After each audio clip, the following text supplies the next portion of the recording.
Netcasts you love. From people you trust. This is Twit.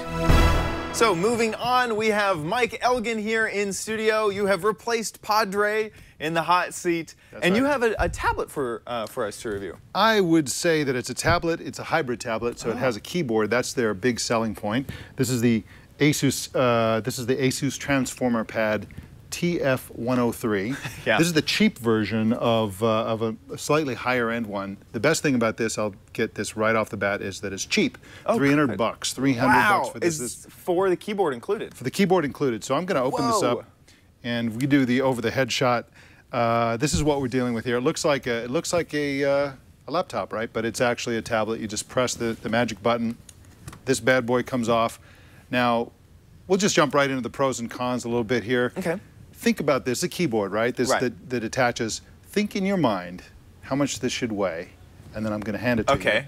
Because I've felt these before. Yeah. Oh, heavy. Yeah, it's the same weight as the tablet itself. Wow. And so together they're big and heavy and clunky and not particularly svelte. And I can tell these keys are not standard sized. They look a little bit hard to type on. You are correct. Especially if I kind of check them out next to the A key is about there, and my Enter key is about here on this other keyboard. But now, does this have this? Normally, when on the Transformer Pad series, there's a battery built in. So is there a battery built into this? Yeah, there's a battery in there, and there's also the touchpad, of course, which is integrated. And of course, the difference. And a USB cable too. Yeah, exactly. So the difference between a hybrid tablet like this, and of course Asus has been there from the beginning. If you remember back at CES 2011, they launched the first one, which I believe was called the Asus E-Pad Transformer. Remember that thing with all the E's in it? Right. And then later they came out with the Transformer Book Trio. So they've been on top of this whole. Yeah, they have a lot. They have this market is kind of locked down. For them. Yeah. And it's an odd market because essentially the secret sauce of this is that there's software in the user interface. They're using the Zen UI that integrates the keyboard and the touchpad a little bit better than your typical combination of a Bluetooth keyboard with a regular tablet. Right. So that's the selling point. But ultimately, this is a very underpowered thing. We talked about how cheap it is. It's cheap because the components are very, very cheap. It's actually a time machine because it'll take you back to the era when a 0.3 megapixel camera was acceptable. 0.3? The front-facing camera is 0.3. That's like VGA quality.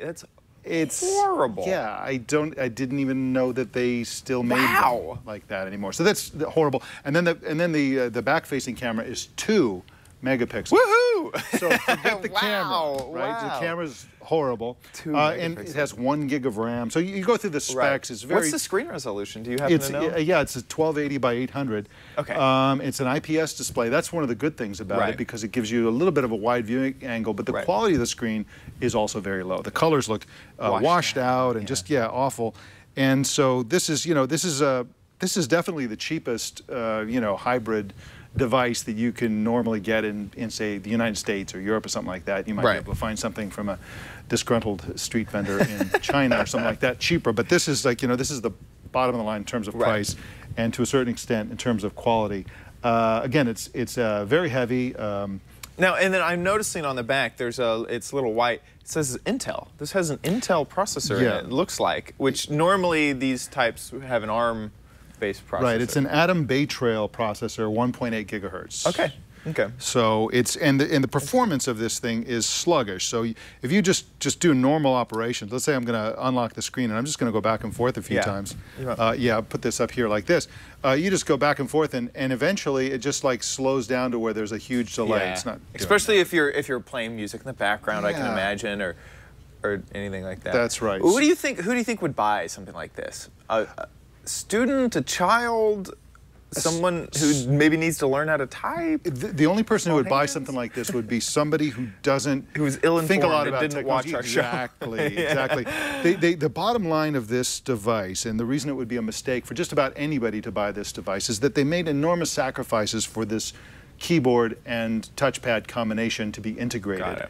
And then the quality of those very things is very, very low. So it actually, the thing that's supposed to be a benefit actually degrades the experience. You'd be far better off if you want to spend $300 on a tablet keyboard combination. You'd be better off going small, going to a 7-inch. This is a 10-inch screen. Go to a 7-inch. Get a Nexus 7 and a Bluetooth keyboard or some kind of case that has an integrated keyboard and touchpad. There are many, many options that you can do, and all of them will give you much better performance, much better photographs, much better typing, much better everything. Perfect. So this is a don't buy this product. Don't be swayed by the price. You know, you add another $100 and you'll have 10 times the experience. Right. Good. Great. Thanks so much for letting everyone know about the Asus Transformer Pad TF103, which is a nice model number.